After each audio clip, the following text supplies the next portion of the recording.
अब मैं आपको हिंट दे रहा हूं, they will be questions coming on civil disobedience movement, they will be questions coming on quit India movement. कैसे, मैं आपको बता रहा हूं। और स्वदेशी मूवमेंट अपने आप में एक बहुत बड़ी थीम है जिससे यूपीएससी ने 5 से 6 क्वेश्चंस पूछे हुए हैं, मैं आपको दिखाऊंगा अभी। तो यहां पर आपसे पूछ रहा है ऑब्जेक्टिव क्या था क्रिप्स मिशन का, और यहां पर उससे फीचर पूछ रहा है। पेरिस अग्रीमेंट को 2015 में अडॉप्ट किया गया था, तो 2025 में क्यों पूछा? क्योंकि इसको 10 साल हो गए थे। Coal based thermal power plant in India consider the following state. फिर 2023 में coal based thermal power plant causes mercury pollution. जितनी भी टेक्नोलॉजीज है ना, जो कि इनको हम रिड्यूस कर सकते हैं, वेस्ट को हम रीयूज कर सकते हैं, रिसाइकिल कर सकते हैं ताकि पोल्यूशन कम हो, तो वो टेक्नोलॉजी यूपीएससी को बहुत पसंद है। एक्चुअली 2023 में जो क्वेश्चन आया था वो यही स्टेटमेंट को ना इन लोगों ने स्टेटमेंट 2 बना दिया था। ऑप्शन में यहाँ दिया था कोरियोलिस फोर्स। इस कोरियोलिस फोर्स से 2024 में क्वेश्चन आ गया था। हेलो एंड वेलकम टू मार्गदर्शन आईएएस। जय हिंद। जानते हो, पिछले एक हफ्ते में ना मैं 3 रैंकर्स से मिला जो कि यूपीएससी 2025 एग्जाम क्रैक किया फर्स्ट अटेम्प्ट में। यस, फर्स्ट अटेम्प्ट में। वीडियोस पड़ी हुई हैं हमारे इसी चैनल पे, आप जाके देख लीजिए। जानते हो उनमें खास बात क्या थी? उन्होंने एग्जामिनर के माइंडसेट को पकड़ लिया था, उन्होंने उस एल्गोरिदम को हैक कर लिया था। वो एक कॉमन चीज थी, मुझे उन सब में दिखी। इस वीडियो में मैं वो आपको सिखाने वाला हूं कि कैसे अब इस कम टाइम में आप एग्जामिनर माइंडसेट को समझ के और एग्जाम ओरिएंटेड प्रिपरेशन करें। हम वही पढ़ेंगे जो कि एग्जाम में आ सकता है, हम वही पढ़ेंगे जो कि एग्जामिनर पूछ सकता है।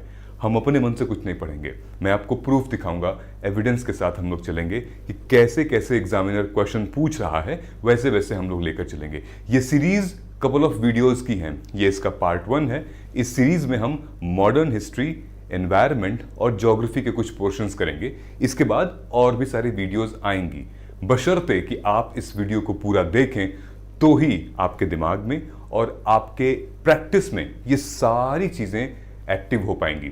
Without wasting time, let us move forward. So let us unlock the hidden secrets with proof and you can also hack the algorithm. सबसे पहले मॉडर्न हिस्ट्री पे चलते हैं। नाउ इसमें वीडियो में जो मैं सोर्स लेने वाला हूं वो एक हमारी पीवाईक्यू, डेफिनेटली कोई भी पीवाईक्यू तुम ले लो, ठीक है। ये हमारी माइक्रो थीम है जो कि सबसे ज़्यादा रेनाउंड है, पॉपुलर है। ये माइक्रो थीम में यूज़ करने वाला हूँ, फिर उसकी समरी यूज़ करने वाला हूँ, और फिर ये हमारा कुछ सेक्शनल्स हैं, ठीक है। नाउ सबसे पहले आते हैं हम लोग मॉडर्न हिस्ट्री में। मॉडर्न हिस्ट्री का ये क्वेश्चंस याद है आपको जो इस साल पूछे थे? इस साल मॉडर्न हिस्ट्री से 3 क्वेश्चन आए थे नॉन कोऑपरेशन मूवमेंट पे, और ये प्रेडिक्टेबल था। ये मैंने प्रेडिक्ट किया था 2024 वाले टाइम पे ही। कैसे प्रेडिक्ट किया था बताऊं? मैं बता रहा हूं, सिंपल सा। ये देखो, ये 2025 में नॉन कोऑपरेशन प्रोग्राम, फिर 2025 में नॉन कोऑपरेशन मूवमेंट, ऑलराइट। और एक और क्वेश्चन पूछा था नॉन कोऑपरेशन मूवमेंट से, लेकिन वो इनडायरेक्ट क्वेश्चन था, लेकिन वो यही था कि who provided legal defence to the people arrested in the aftermath of Chauri Chaura incident. Okay, इसी इंसिडेंट के बाद नॉन कोऑपरेशन मूवमेंट रोक दिया गया था। ओके, ऑल्दो ये इनडायरेक्ट है, लेकिन इसी इंसिडेंट के बाद नॉन कोऑपरेशन मूवमेंट रोक दिया गया था। तो इसके लीगल डिफेंस में थे मदन मोहन मालवीय एंड कृष्णकांत। ओके, ये इनडायरेक्ट क्वेश्चन था। लेकिन अगर हम ये क्वेश्चन देखेंगे कि consider the following subject with regards to non cooperation movement, तो ये आप पता चलेगा कि नॉन कोऑपरेशन मूवमेंट में इसमें से कोऑपरेशन का कौन कौन से प्रोग्राम हैं, ठीक है। मतलब ये था बॉयकॉट लॉ कर कोड का, देन स्ट्रिक्ट नॉन वायलेंस को हम लोग ऑब्जर्व करेंगे, then establishment of panchayat and settling dispute, ये था। बस ये नहीं था, रिटेंशन ऑफ टाइटल्स नहीं थे, अबॉलिशंस ऑफ टाइटल थे, ठीक है। रिटेन नहीं कर रहे थे, जो भी लोग थे सब लोग आके सपोर्ट कर रहे थे सारे अपने टाइटल के अलावा। तो उसके बाद ये पूछ रहा है consider the following statement in respect to non cooperation movement. इन दोनों में से क्या सही है, ठीक है। ये दोनों सही हैं कि कांग्रेस ने डिक्लेयर किया था swaraj by all legitimate means to attain our objective. उसके बाद it was to be implemented in the stages with civil disobedience and non-payment of taxes only at Swaraj did not come it resort to repressions। ये दोनों stage सही है। अब मैं आपको hint दे रहा हूं, there will be questions coming on civil disobedience movement, there will be questions coming on quit India movement। कैसे मैं आपको बता रहा हूँ। एक और एग्जाम्पल देते हैं। ये 2018 में क्वेश्चन आया था, ठीक है, इनडायरेक्टली क्वेश्चन था नॉन कोऑपरेशन मूवमेंट से। क्या क्वेश्चन था कि 1920 में which one of the following changed its name to Swarajya Sabha. तो ये पहला था, All India Home Rule League, क्योंकि तब गांधी जी आ गए थे और तब तिलक जी की मृत्यु हो गई थी। तिलक जी की मृत्यु हुई तो गांधी जी ने उसको ओवरटेक कर लिया, उस पूरे प्रोसेस को ओवरटेक कर लिया और उसका नाम जो है होम रूल लीग से स्वराज्य सभा हो गया। और इसी के बाद फिर नॉन कोऑपरेशन मूवमेंट में काफी ज्यादा सपोर्ट मिला इनको, ठीक है, खिलाफत मूवमेंट से सपोर्ट मिला, नॉन कोऑपरेशन मूवमेंट से सपोर्ट मिला, ठीक है। 2 क्वेश्चन आए इनडायरेक्टली, लेकिन 2 क्वेश्चन आए हैं डायरेक्टली, ठीक है। अब मैं आपको दिखा रहा हूं हमारे मॉडर्न इंडिया। ये हमारी माइक्रो थीम है, राइट। ये मॉडर्न इंडिया की माइक्रो थीम, अगर आपने ली होगी तो अच्छा है, नहीं ली होगी तो आप ले लीजिएगा। ये माइक्रो थीम, ये देखिए सबसे ज्यादा क्वेश्चंस कहां से पूछे गए हैं, ये Gandhian phase, okay. 27 times UPSC ने मॉडर्न हिस्ट्री से गांधीयन फेज से क्वेश्चन पूछे हैं। ये जो हम लोग डिस्कस कर रहे थे वो गांधीयन फेज का था। अब एक नजर इस पे देखिए, ये हमारी माइक्रो थीम है।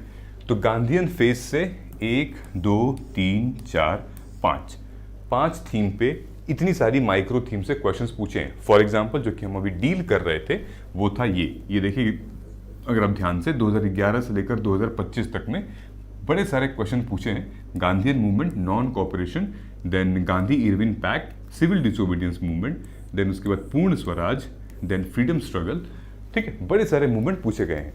अब आपसे कुछ ऐसे इंसिडेंट्स पूछ सकते हैं, शायद चौरी चौरा इंसिडेंट पूछ सकते हैं, ठीक है। सॉल्ट मार्च के ऊपर काफी क्वेश्चंस आ चुके हैं, ऑलराइट। आप ये देखिए, कॉन्स्टिट्यूशनल एंड लेजिस्लेटिव रिफॉर्म्स, मतलब उस पीरियड में जब गांधी जी थे तो उस पीरियड में कैसे, जैसे 1935 का एक्ट बहुत इंपॉर्टेंट है, 1919 का भी एक्ट बहुत इंपॉर्टेंट है। साइमल्टेनियसली जब हम देखेंगे यहाँ पे रॉलेट एक्ट क्या था, साइमन कमीशन क्या था, डायरकी इन द गवर्नमेंट 1919 में ही आएगा। ये सब इंपॉर्टेंट है, आपको पढ़ना है, फीचर्स क्या है इसके। और मैं आपको यही बता रहा हूं, ये वीडियो रिकॉर्ड भी हो रही है, questions are going to come from these sections, okay. अब इस पर कंटेंट कहां से आपको मिलेगा। For example if you want to prepare in detail कि ये हम प्रिपेयर कर लें तो यहां से आपको मिलेगा। ये है हमारी माइक्रो थीम की समरी, जो कि ये हिस्ट्री की है, ओके। और ये इसका कवर पेज है for modern India. When you scroll तो आप ध्यान से देखो, Gandhian phase 1917 to 1932, okay.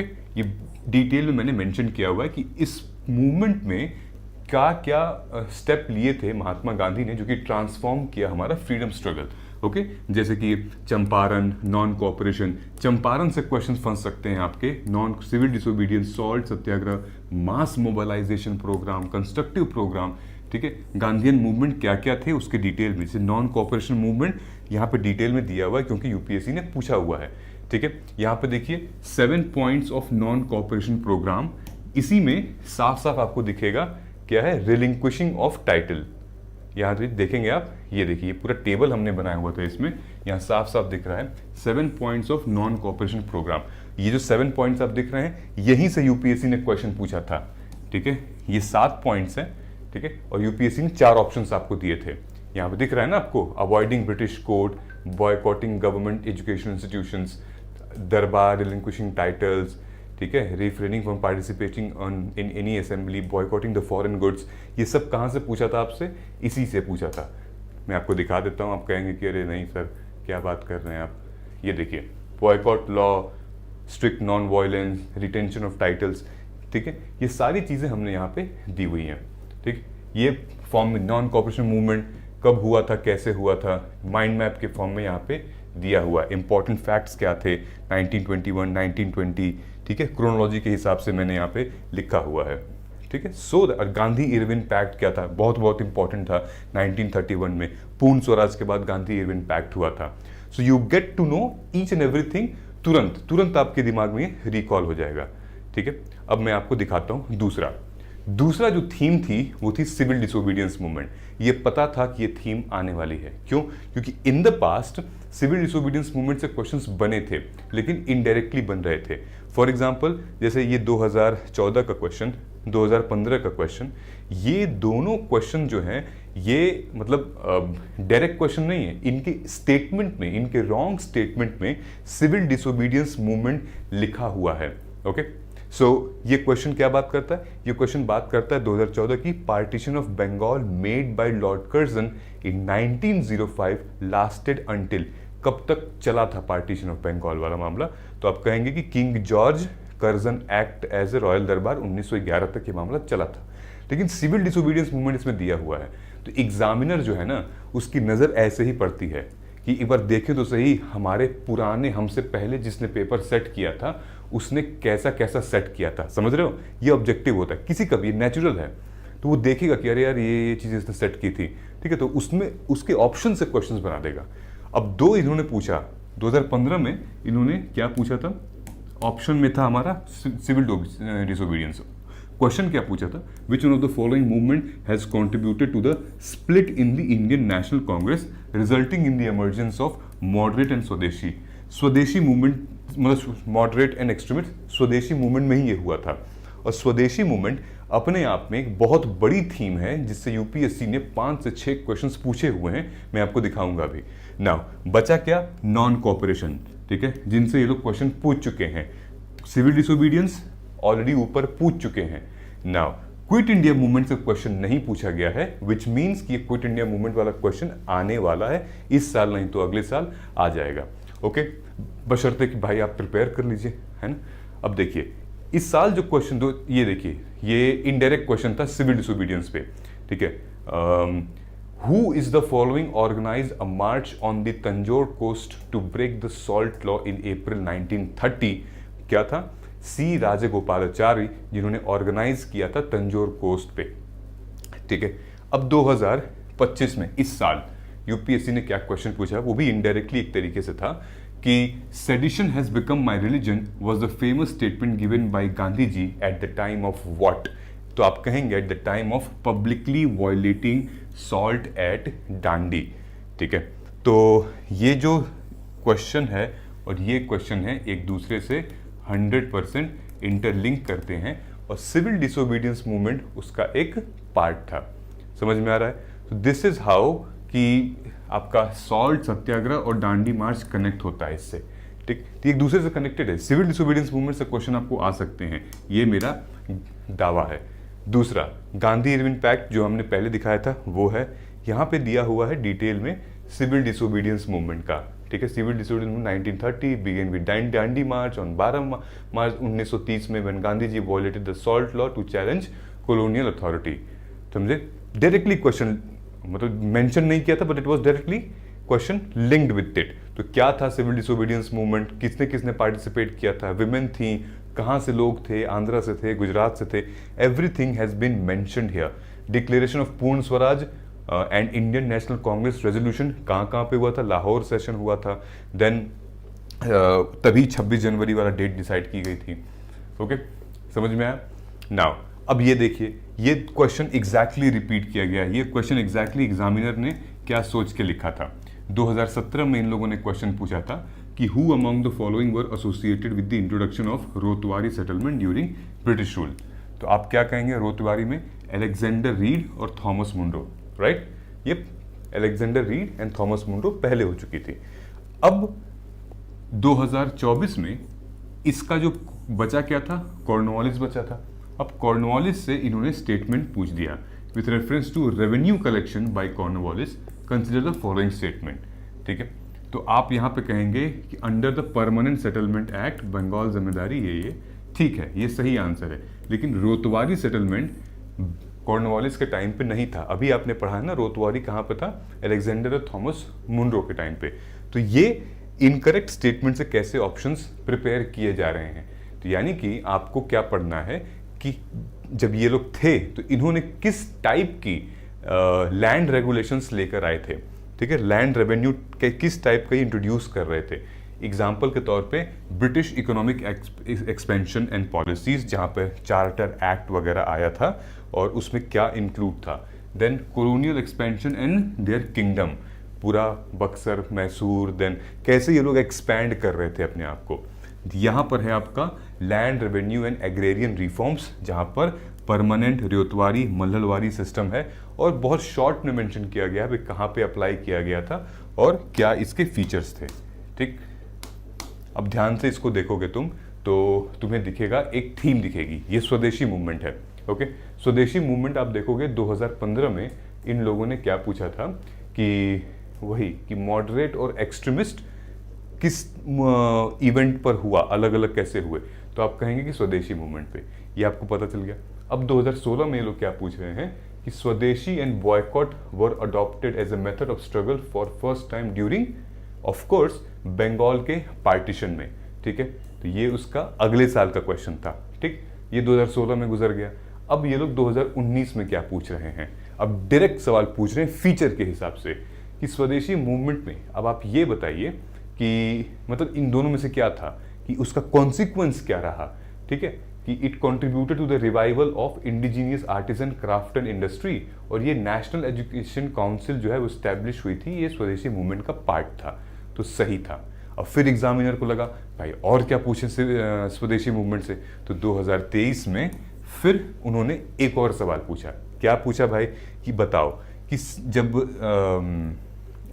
Directly नहीं लिखा है लेकिन क्या पूछ रहा है कि 7 अगस्त is declared as national handloom day.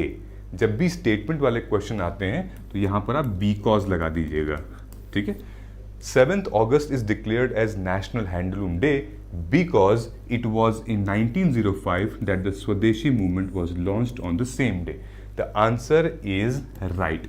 तो आप देख रहे हो पहले क्या पूछा आपको, ठीक है, कि एक्सट्रीमिस्ट और मॉडरेट कब अलग हुए, कौन से इवेंट में, फिर पूछा कि ये जो इवेंट था है ना, जो मेथड ऑफ स्ट्रगल था वो कौन से इवेंट के लिए किया जा रहा था, फिर आपसे पूछा कि स्वदेशी जब हुआ तो उसका बेनिफिट क्या था, इम्पैक्ट क्या हुआ, आउटकम क्या निकला, फिर उसके बाद ये पूछा कि कोई प्रतीक था क्या, कुछ हुआ था, कुछ स्पेशल हुआ था, कुछ नया फ्लैग बना था, कुछ नया सॉन्ग बना था, कुछ ऐसा हुआ था, बिल्कुल हुआ था।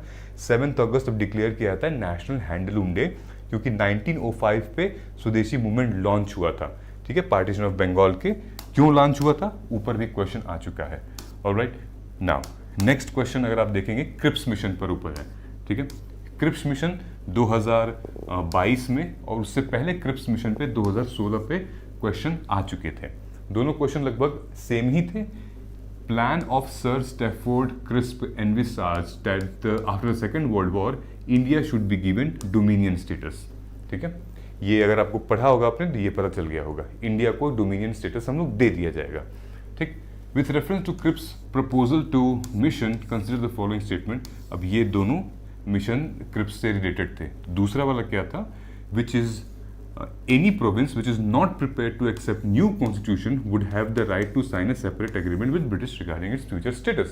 कि जो भी राजा लोग थे, जो प्रोविंस वगैरह थी, अगर वो भारत के संविधान से संतुष्ट नहीं है तो वो अंग्रेज़ों को ज्वाइन कर सकते थे, ऐसा क्रिप्स मिशन में प्रपोजल था। तो ये सही था, बाकी ये वाली चीज़ें गलत थी। तो यहाँ पर आपसे पूछ रहा है कि मतलब ऑब्जेक्टिव क्या था क्रिप्स मिशन का, और यहाँ पर उससे फीचर पूछ रहा है। तो आप भी जब कोई भी फ्रीडम मूवमेंट स्ट्रगल पढ़ेंगे तो उसका ऑब्जेक्टिव क्या है, उसका फीचर क्या है, कौन लोग इन्वॉल्व थे, उसका आउटकम क्या था, दैट इज इंपॉर्टेंट। जा रहा है, आई होप समझ में अब आपको आ रहा होगा। ऑलराइट, एक और क्वेश्चन था जो कि 2014 में पूछा गया था विथ रेफरेंस 2014 में, फिर 2022 में रेप्लिकेट किया गया था गदर पार्टी से रिलेटेड। ठीक है, कि गदर पार्टी में कौन कौन मतलब एसोसिएट था। फिर 2022 में पूछा गया था कि इसमें से कौन से लोग एसोसिएट थे गदर पार्टी में। यहां पूछा गया था Ghadar was which kind of revolution, Ghadar was किस तरीके का रेवोल्यूशन था। तो आप कहेंगे कि it was a association of Indian with headquarter at San Francisco, ये वाला था। ठीक है, तो गदर पार्टी से ऑलरेडी 2 क्वेश्चन आ चुके हैं। राइट, नाउ नेक्स्ट, इतना समझ में आ गया। सो ये इस तरीके से आप एग्ज़ाम को मतलब पढ़ सकते हो, पेपर को डिकोड कर सकते हो, पता कर सकते हो कि मुझे सिर्फ पढ़ना नहीं है, मुझे एक्चुअली में ये देखना है कि ये फ्लो क्या चल रहा है, कैसे लोग क्वेश्चन पूछ रहे हैं। So if you like this, do share it, do share among your friends, ताकि वो पीयर लर्निंग हो और मैं चाहता हूँ कि मिनिमम 2K लाइक्स आए इस वीडियो पे, क्योंकि जितनी लाइक्स और जितने कमेंट्स आते हैं तो ये वीडियो रिकमेंड होती हैं। क्योंकि ऑब्जेक्टिव ये नहीं है कि लाइक्स और शेयर आना, ऑब्जेक्टिव ये है कि आपको क्लैरिटी लेके आना, आपका टाइम ना वेस्ट हो, आपका ईयर ना वेस्ट हो, ये मेरा ऑब्जेक्टिव है, ताकि आप एग्जाम ओरिएंटेड पढ़ें। Alright, so still if you have not subscribed us, do subscribe us, क्योंकि अगली बार जब हम ये ऐसी इंपॉर्टेंट वीडियो लेकर आएंगे तो शायद आपको दिखेगी नहीं। Alright, do share, do subscribe and like करिए, ताकि हम आगे जो नेक्स्ट वीडियो लेकर आ रहे हैं पॉलिटी, ज्योग्राफी और साइंस एंड टेक की, वो आप तक पहुंचेगी। राइट, सो ये सोर्सेज की हमने जो बात की थी आपसे, ये हमारी माइक्रो थीम है जहां पर आप सॉल्व और एनालाइज करेंगे। ये हमारी ई बुक है, अरे हार्ड कॉपी भी है, ई बुक भी है, माइक्रो थीम की समरी, जो कि अब आप तो जानते हैं इसके बारे में, ये स्टडी मटेरियल है। सो ये माइक्रो थीम जो कि इम्पॉर्टेंट है, 16 साल के यूपीएससी के प्रीलिम्स के पीवाईक्यू का ये एनालिसिस किया हुआ है, subject wise, topic wise, micro topic wise और ईयर वाइज। ठीक है, डिकोड कर दिया, जो कि मैंने अभी आपको दिखाया। ये हर एक सब्जेक्ट का है, ये इंग्लिश में है, ये हिंदी में है, ये ऑनलाइन पीडीएफ मिल जाएगी इसकी। बहुत सारे बच्चों ने इसको ऑलरेडी बाई कर लिया है। ठीक, ये है हमारी माइक्रो थीम की समरी। ओके, हर एक सब्जेक्ट की है। इसमें एक एडिशनल सब्जेक्ट हमने डाला हुआ है, social issues, scheme, reports and indices. ये 8 मॉड्यूल्स हैं आपके। ये मॉड्यूल जो कि मैंने अभी आपको दिखाए हैं, एग्जाम जो हमारा पीवाईक्यू में पूछा है यूपीएससी ने, उसका क्लासिफिकेशन, उसकी समरी, उसका डिटेल एक्सप्लेनेशन दिया हुआ है with images, with mind map and with graphical representation. Alright, अगर आपको इसका ऑफलाइन यानी कि हार्ड कॉपी चाहिए तो ऑलरेडी हम डिलीवर कर रहे हैं। कहाँ पर? आपके डोर स्टेप पे, आपके घर पे। ये देखिए, ये राजेंद्र नगर का पोस्ट ऑफिस है और ये हमारी टीम यहाँ पर गई थी। ये पार्सल है, पोस्ट हुआ है और ये है वो ट्रैकिंग आईडी। ठीक है, तो इनको 5 से 6 दिन में मिल जाएगा। अगर आपको भी ये चाहिए तो फिर आपको इस QR कोड पर स्कैन करके पेमेंट करनी पड़ेगी। जो अमाउंट है, जो आपको प्राइस इसका पे करना है, वो 1299 है। 1299 inclusive of GST and courier charges. ठीक है, क्योंकि पैन इंडिया आप अलग अलग शहर से आते हैं, तो including of GST and courier charges इसमें इंक्लूड है। जैसे आप इस पे पेमेंट करेंगे 1299 की आप पेमेंट जैसे इस पे करेंगे, आपको तुरंत स्क्रीनशॉट लेना है और इस नंबर पे व्हाट्सएप कर देना है। किस नंबर पे? 9354765382। तुरंत आपको व्हाट्सएप कर देना है इस नंबर पे, स्क्रीनशॉट लेके और अपना कंप्लीट एड्रेस लेके। ठीक है, सो दैट वो डिलीवरेबल एड्रेस हो, लीगल एड्रेस हो, ताकि हम 4 से 5 दिनों के अंदर उसको हम पहुंचा देंगे। वर्किंग डेज में होगा ये। I hope it is clear and concise. ठीक है, ये QR कोड है, ये नंबर है। नाउ जितने स्टूडेंट हैं जिनको ऑनलाइन PDF के फॉर्म में चाहिए, वो आप हमारे मोबाइल ऐप को डाउनलोड कीजिए, इंस्टॉल कीजिए, वहां से आपको PDF फॉर्म में मिल जाएगा, कलरफुल फॉर्म में आपको मिल जाएगा। ऑलराइट, आपको कोड यूज करना है MARG2026 to get the maximum discount, और भी डिस्काउंट मिल जाएगा आपको। ठीक है, ई बुक के फॉर्म में। अगर आप ये दोनों चाहते हैं, यानी कि कॉम्बो चाहते हैं, इसका PYQ का भी और इसके समरी का भी, तो फिर आपको यूज करना पड़ेगा code Marg micro to get the maximum discount. आपको इसको काट के, समझ में आ गया? This is it. तो ये चीजें आप फॉलो कर सकते हैं। इसको आप हमारे मोबाइल ऐप से भी, वेबसाइट से भी जाके बाय कर सकते हैं ये कोड यूज करके। ठीक है, हिंदी माध्यम वालों के लिए जस्ट हमने स्टार्ट किया है। अभी हमारी एनवायरनमेंट की बुक रेडी हुई है ऑनलाइन, ऑफलाइन नहीं है, ऑनलाइन ई बुक रेडी हुई है एनवायरनमेंट की। आप जाके इसको परचेज कर सकते हैं। बहुत ही अच्छे तरीके से हमने बनाया हुआ है इसको। 199 रुपीज़ में सबसे अफोर्डेबल है। आप जाइएगा स्टोर पे, इसको परचेज कर लीजिएगा। ठीक है ना, अब एनवायरनमेंट पे हम लोग आते हैं। ध्यान से देखिएगा, एनवायरनमेंट में सबसे प्रेडिक्टेबल थीम निकल कर आती है। मैं आपको एग्जांपल बता रहा हूँ। देखिए 2025 में, मैं इसलिए 2025 को लेकर चल रहा हूँ क्योंकि ये बेस है हमारा। ठीक है, इस टाइम मतलब यूपीएससी ने लेटेस्ट क्वेश्चन यहीं से पूछे हैं, तो मैं आपको दिखा रहा हूँ कि ये भी मतलब PYQ के बेस पे है, ये भी एविडेंस पे है। इसको भी किसी ने एनालाइज किया होगा तो सॉल्व कर लिया होगा। कैसे किया होगा?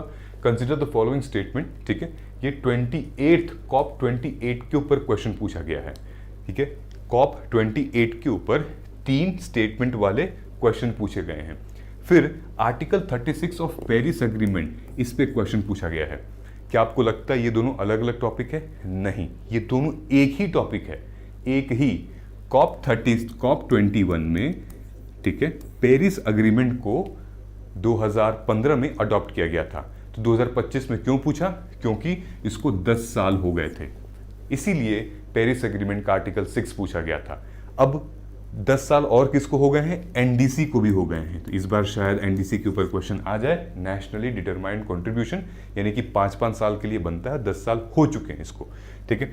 तो ध्यान से देखेंगे हम लोग, तो ये क्या है? ये एक फैमिली है। कौन सी फैमिली है? UNFCCC की फैमिली है, यानी कि United nation framework convention on climate change के अंदर ये 3 और ये एक 4, इन चारों पे क्वेश्चंस बहुत आते हैं। इस बार भी आएंगे, आप गारंटीड है, ओके। इस बार COP30 पे आ सकता है, क्योंकि अभी ब्राजील बेलम में वो हुआ है। इंडिया ने क्या अडॉप्ट किया है वो भी इंपॉर्टेंट है आपके लिए, ठीक है। सो ये क्या है?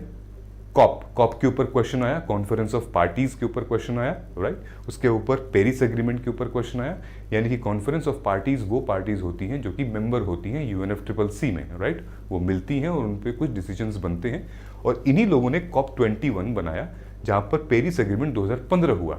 उस पेरिस एग्रीमेंट में article 6 is very very important, क्योंकि वहां बात होती है कार्बन मार्केट की, कार्बन मैकेनिज्म की। कुछ प्लेज लेते हैं, कुछ वादा करते हैं कि हम कार्बन डाइऑक्साइड को रिमूव नहीं करेंगे, कार्बन डाइऑक्साइड को रिमूव करेंगे, ठीक है। फिर एनडीसीज, ओके, इन सब पे क्वेश्चंस एक एक बार आ चुका है। और आईपीसीसी कोई बॉडी नहीं है, आईपीसीसी एक ऑर्गेनाइजेशन है, नॉन यूएन ऑर्गेनाइजेशन है, जो कि रिपोर्ट्स सबमिट करती है UNFCCC को और WMO को, वर्ल्ड मीटीरियोलॉजिकल ऑर्गेनाइजेशन को, ऑलराइट। ये रिपोर्ट सबमिट करती है कि हमारा टेम्परेचर जो है, वर्ल्ड का टेम्परेचर कितना बढ़ा, कितना कम हुआ, अलग अलग चीज़ें, ऑलराइट। तो फॉर एग्जांपल ये हमारी एनवायरनमेंट की माइक्रो थीम थी। ये देखिए, अगर आप ध्यान से देखेंगे तो एनवायरमेंटल पोल्यूशन पे 54 टाइम्स यूपीएससी ने क्वेश्चंस पूछे हैं, और बायोडाइवर्सिटी से 76 टाइम्स पूछे हैं। तो एनवायरमेंटल पोल्यूशन पे अगर हम देखेंगे यहाँ पे, तो ये देखिए, या क्लाइमेट चेंज मैंने निकाला हुआ है, climate change and sustainable practice. So see how many questions they have asked. ये देखिए यहाँ पर nature based solutions, carbon market and cooperation, यही है आर्टिकल 6। आर्टिकल 6 ये कार्बन मार्केट एंड कोऑपरेशन से रिलेटेड था, okay. Then this is EU and climate policy, extreme heat, peatland 2024 में, 2020 में social cost of carbon, carbon related questions पूछे गए हैं। These all are high priority topics. Now let us see कैसे questions पूछे गए हैं, ठीक है। ये हमारी इन्वायरमेंट की बुक है, ई बुक या फिर हार्ड कॉपी, आप जैसे मंगवाना चाहें, जहाँ पर ऑलरेडी पेरिस एग्रीमेंट के बारे में हम लोगों ने मेंशन किया हुआ है। ध्यान से अगर आप देखेंगे तो यहाँ पे ये दिया हुआ है, ऑलराइट। ये कि पेरिस एग्रीमेंट की ऑब्जेक्टिव क्या क्या थे, क्लाइमेट हेल्थ पॉलिसी क्या क्या थी, COP28 का एजेंडा क्या क्या था, ऑलराइट, सब मेंशन किया हुआ हमने, सो दैट आपको एक क्लैरिटी मिल जाएगी। यहाँ पर अगर आप देखेंगे, ये क्लाइमेट चेंज आईपीसीसी की रिपोर्ट क्या बात करती है, फिर किगाली एग्रीमेंट, मॉन्ट्रियल प्रोटोकॉल में क्या डिस्कस हुआ था, और फिर ये एक इमेज पूरी दी हुई है कि कैसे short lived climate pollutants atmosphere में रहते हैं, फिर वो चले जाते हैं, ठीक। अब सवाल देख लेते हैं हम लोग। सवाल ध्यान से देखिएगा, 2016, ठीक है, मल्टीपल क्वेश्चंस यहाँ देखेंगे हम लोग, 2016 में और 2018 में, ठीक है। 2016 में इन लोगों ने क्वेश्चन पूछा था कि जैसे कार्टेजिना प्रोटोकॉल क्या था, नगोया प्रोटोकॉल क्या था, फिर क्योटो प्रोटोकॉल क्या था, ठीक है, इसके ऑब्जेक्टिव वगैरह क्या थे, ठीक, ये था, ऑलराइट। नाउ उसके बाद फिर 2018 में इन लोगों ने पूछा momentum for change, climate neutral now is an initiative launched by, तो था UNFCCC, विच मीन्स कि जब आप ये सारी बॉडी पढ़ेंगे या कॉप पढ़ेंगे तो आपको वो इनिशिएटिव ध्यान रखना पड़ेगा। इनिशिएटिव बहुत इंपॉर्टेंट है, क्योंकि यूपीएससी बार बार पूछती है। मैंने अपने पूरे मॉड्यूल में इसको पढ़ाया हुआ है डिटेल में कि क्या इनिशिएटिव थे, क्या नहीं थे इनिशिएटिव, ऑलराइट। और ये है हमारे reference to agreement UNFCCC Paris 2015। ये देखो, जब लॉन्च हुआ था 2015 में, तो उसके अगले साल ही यूपीएससी ने 2016 में पेरिस एग्रीमेंट से क्वेश्चन पूछ दिया था, उसके फीचर से क्वेश्चन पूछ दिया था। अब बताओ भाई, 3 स्टेटमेंट दे दिया, अब बताओ ये अग्रीमेंट सारे मेंबर्स अग्री करते हैं, बाइंडिंग नेचर का है कि नहीं है। ऐसे क्वेश्चंस यूपीएससी ने पूछे हुए हैं 2016 में, और 10 साल हो गए थे, इसलिए आपके 2025 में भी पूछ दिए गए थे, ठीक है। क्लियर है ये? Now next we are talking about, ध्यान से देखिएगा, यहाँ क्या लिखा हुआ है, cement industry, then manufacturing cement, ठीक है, देन सीमेंट मैन्युफैक्चरिंग। ओके, ये सीमेंट क्यों लिख रहा है बार बार, पता है क्यों लिख रहा है? क्योंकि सीमेंट इंडस्ट्री जो है वो one of the major source of carbon dioxide. Okay, इसके अलावा और कौन सी है? इसके अलावा है हमारी प्लांट, कौन सी? Thermal power plant. फिर कौन सी है? फिर स्टील है। एक बार आप क्वेश्चन पूछ दिया है सीमेंट से, आपको पता है इससे पहले भी क्वेश्चन क्या पूछा गया है? ध्यान से आप पढ़ लीजिए कि studies indicate that carbon dioxide emission from cement industry account for more than 5% of global carbon emission, and then silica bearing clay is mixed with limestone while capturing the cement. ठीक है, उसके बाद limestone is converted into lime during the clinker production, cement manufacturing. ये तीनों process cement की manufacturing में है।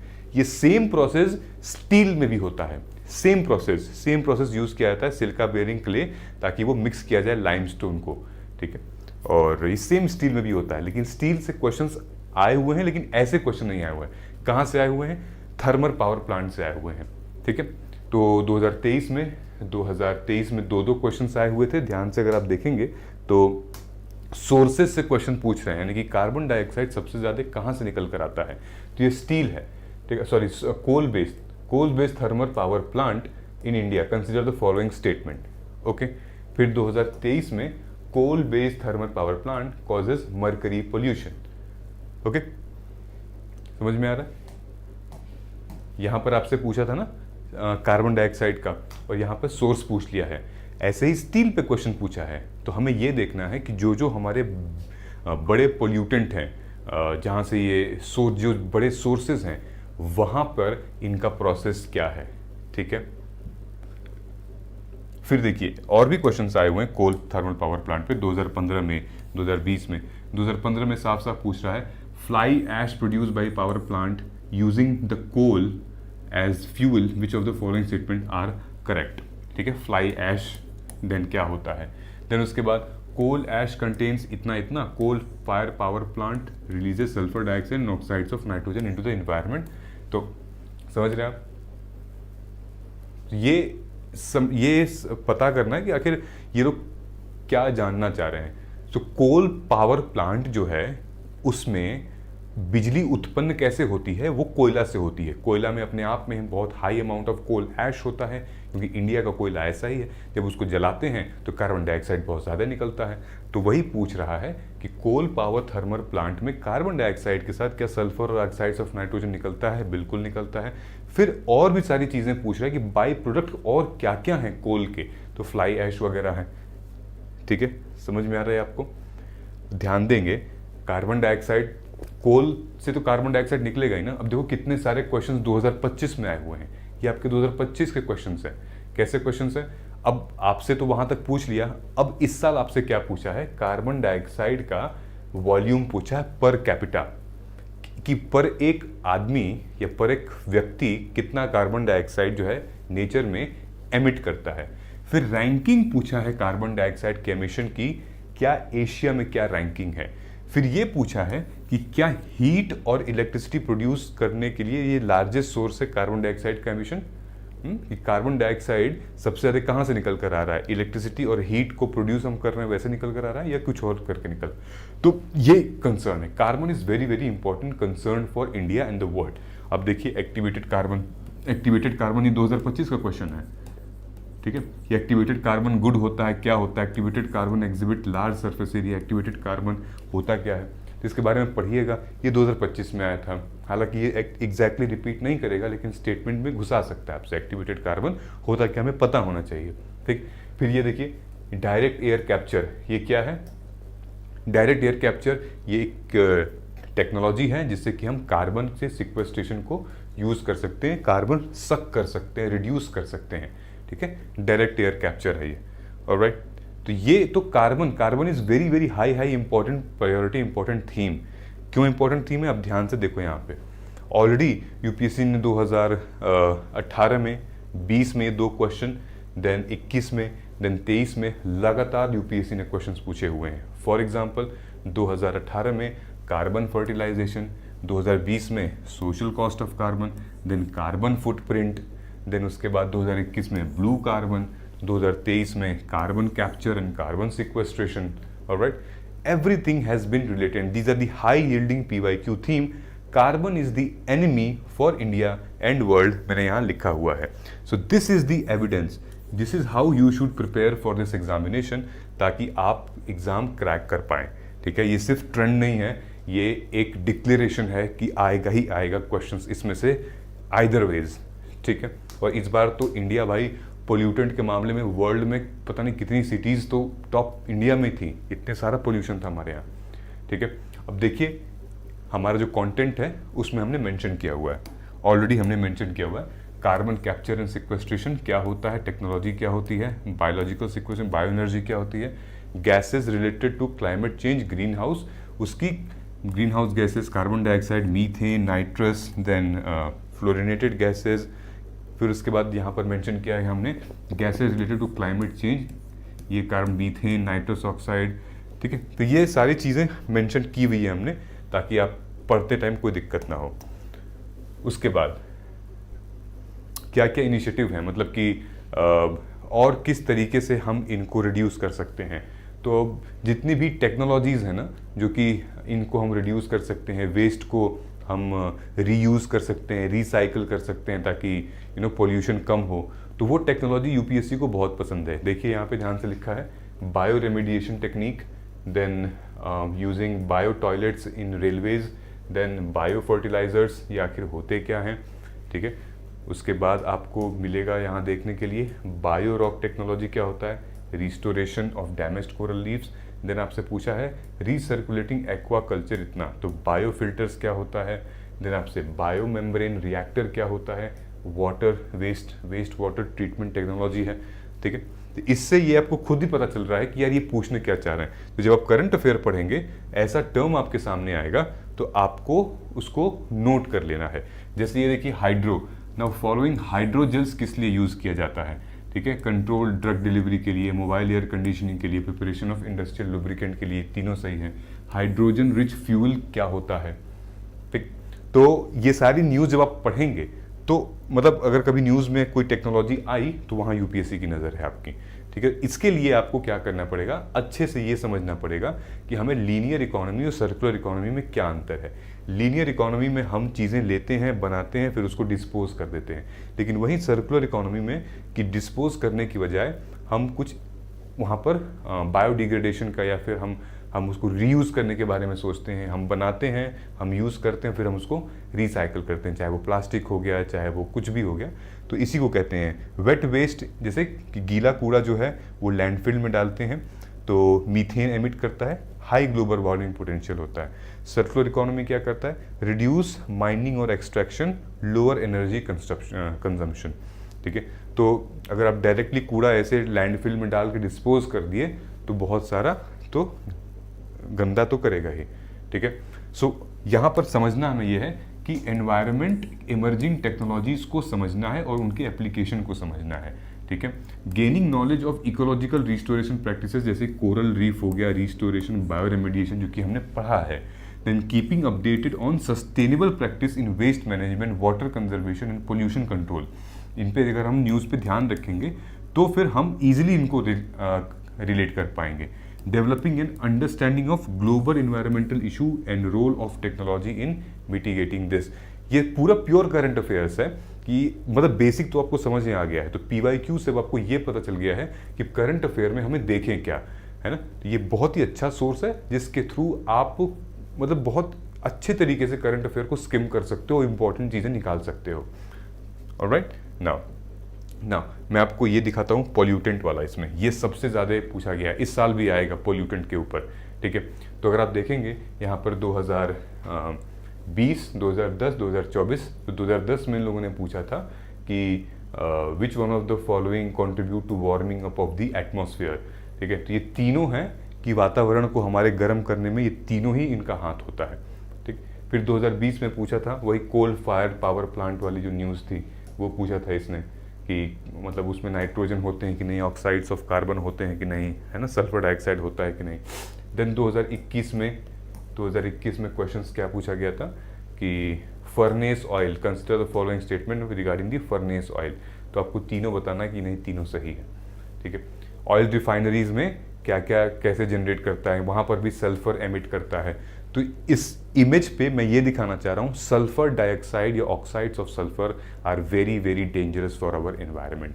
ध्यान से देखोगे यहाँ पर भी सल्फर डाइऑक्साइड लिखा है, यहाँ पर भी सल्फर डाइऑक्साइड का एमिशन लिखा हुआ है, यहाँ पर भी सल्फर हेक्साफ्लोराइड का लिखा हुआ है, यहाँ पर भी आपको कहीं ना कहीं सल्फर डाइऑक्साइड, ये देखिए इस क्वेश्चन में लिखा हुआ है 2021 में कॉपर स्मेल्टिंग प्लांट के ऊपर, ओके। देन आप देखिए जो 2022 में सल्फर डाइऑक्साइड लिखा हुआ है, एसिड रेन का क्या कारण है, तो नाइट्रोजन ऑक्साइड और सल्फर डाइऑक्साइड लिखा हुआ है।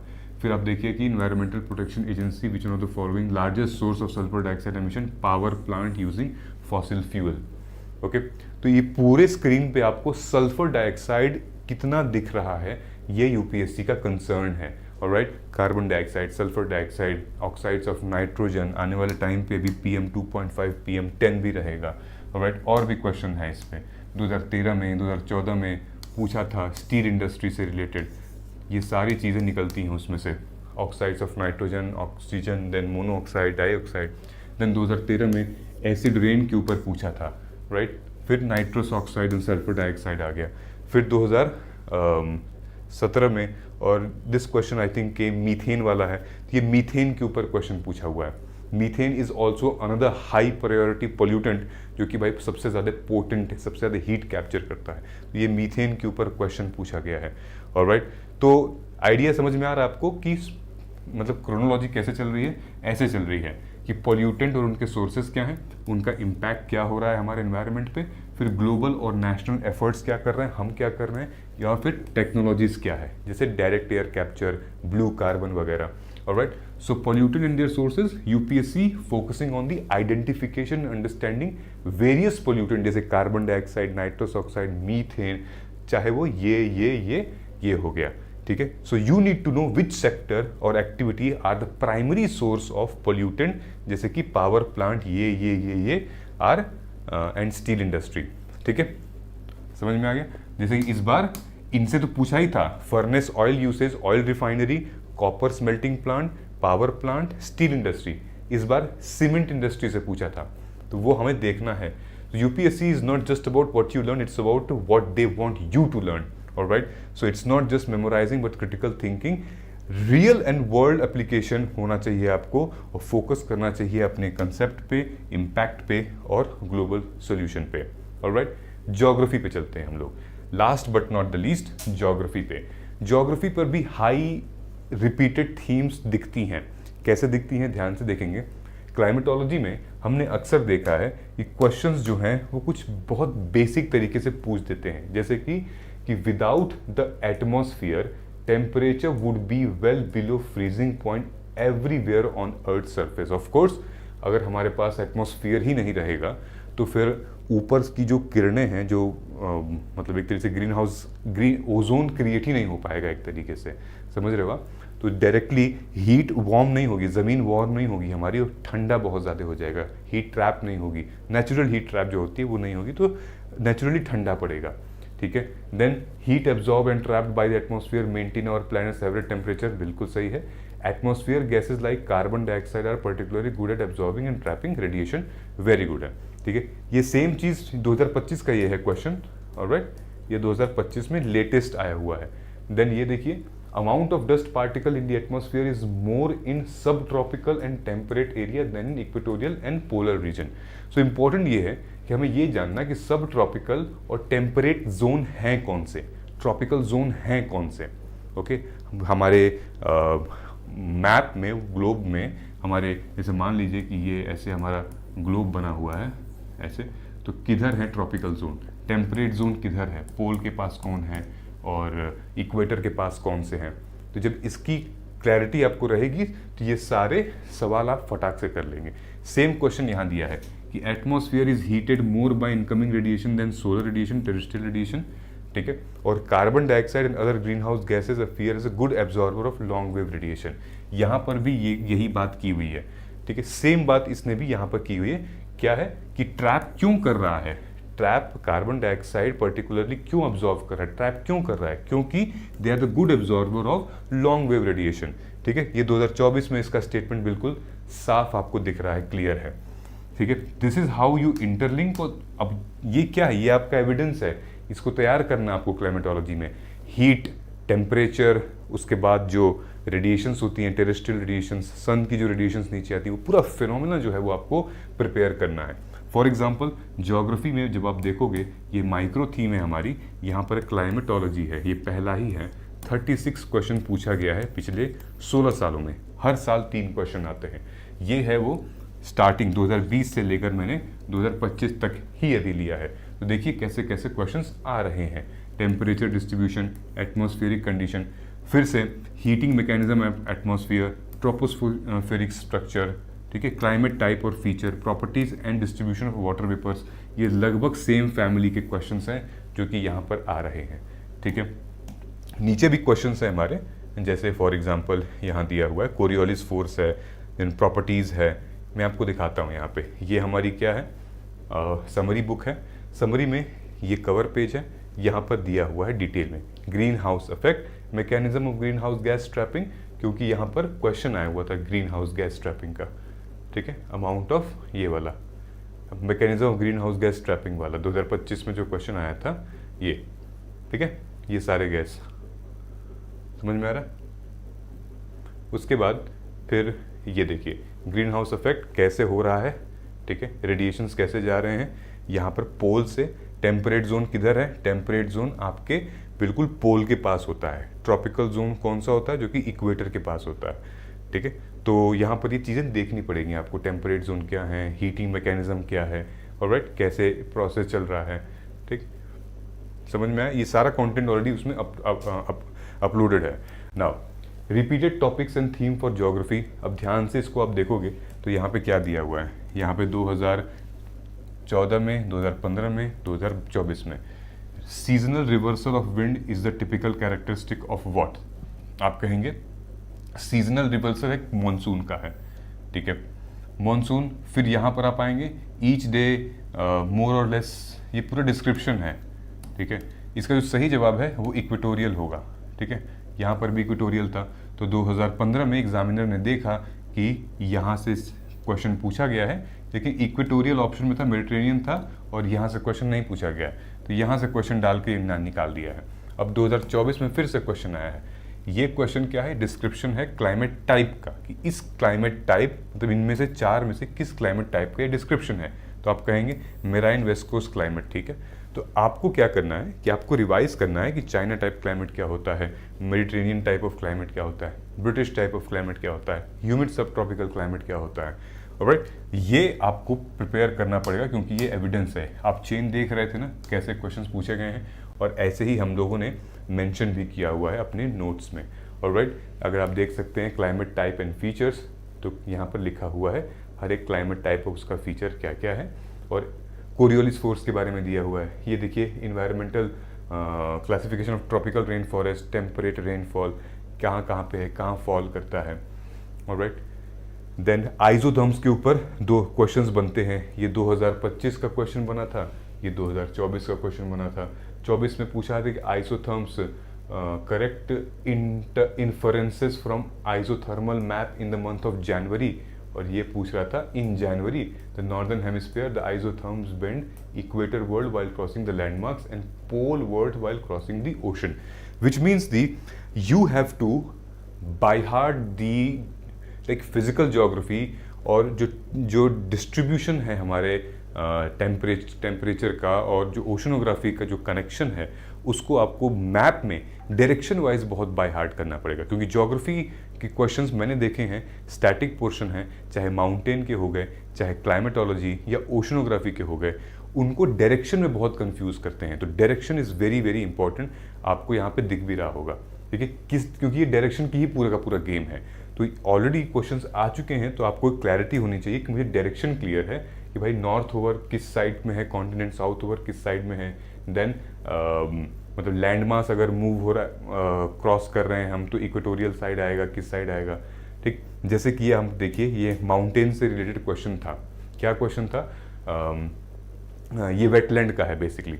तो कौन सा वेटलैंड किस लोकेशन पे है, ठीक है। इस साल भी लगभग मेरे ख्याल से लास्ट ईयर 2 वेटलैंड नए आए थे, किस लोकेशन में आए थे वो रेलेवेंट है, right. Consider the following pair wetland location, तो Hokera, Renuka, then Rudrasagar and then सस्ता कंबोका, ये किधर है, ठीक है। तो आप कहेंगे 2 पेयर इसमें से सही है कि होकेरा वेटलैंड जम्मू कश्मीर में रिलेटेड है और सस्ता मकोटा केरला में रिलेटेड है, ठीक है। तो ये 2 गलत है, बाकी ये दोनों सही हैं।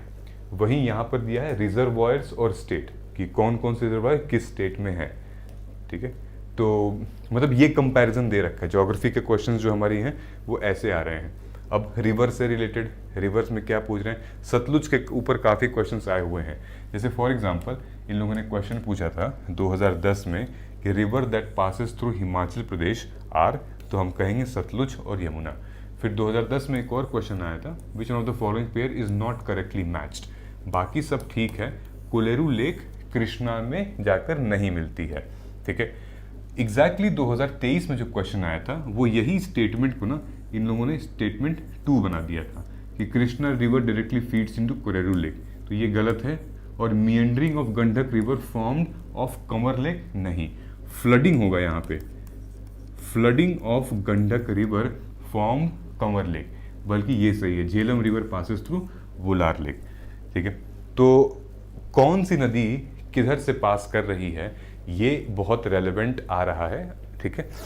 कौन सी नदी किस माउंटेन के पास है, कौन सी नदी के पास कौन से रिवर में गिर रही है, जैसे ये है ना rivers that passes through Himachal Pradesh, कौन कौन सी थी, ठीक। अब आप यहाँ देखिए इस क्वेश्चन को कॉन्टिनेंटल ड्रिफ्ट थ्योरी एक्सप्लेन, मतलब फीचर बताया हुआ है। तो 2014 में इन लोगों ने बस ये पूछा था कि ऐसी कौन से फिनोमेना है that have influence the evolution of organism, ठीक है। तो वो भाई 2 ऑप्शन दिए हुए हैं, तो लॉजिकली आप कह सकते हैं कॉन्टिनेंटल ड्रिफ्ट था कि कॉन्टिनेंट जो है ड्रिफ्ट करके कहीं बने हैं, तो लाइक इवोल्यूशन ऑफ ऑर्गेनिज्म हुआ है, राइट। अलग अलग कॉन्टिनेंट के जब मिलते होंगे तो फिर क्रॉस होता होगा एंड देन इवोल्यूशन स्टार्ट होता होगा, राइट। देन डायरेक्टली क्वेश्चन पहली बार पूछा है यूपीएससी ने पिछले 20 सालों में कि फिनोमेना क्या है कॉन्टिनेंटल ड्रिफ्ट थियरी का, तो आप कहेंगे all these are right. Phenomena क्या है, the belt of ancient rock from Brazil coast matches with those of African coast, ठीक है। Gold deposit of Ghana are derive from the Brazil plateau when the two continent lay side. Gondwana system sediment in India is known to be a counterpart in that, इतना these are right. So these are the phenomena, ठीक है। क्या होता है वो तो ठीक है, लेकिन ये एप्लीकेशन है, ये रियल में हुआ है, ठीक।